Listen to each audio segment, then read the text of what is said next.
கூட்டிங்களா uncle? வாடா என் தங்கம்.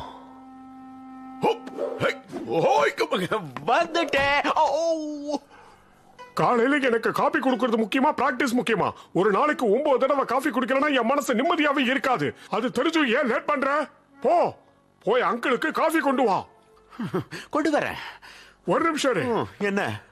ஏதோ புராண விஷயங்களை டிரான்ஸ்லேட் பண்ணணும்னு யூனிவர்சிட்டில இருந்து உன்னை கேட்டு போன் பண்ணாங்க. சந்தோஷம். அப்புறம் இன்னொரு விஷயம். என்ன? கையெழுத்து சரியா இல்லாதனால இந்த எழுத்துக்கு என்னன்னு எனக்கு புரியல. இதுல என்ன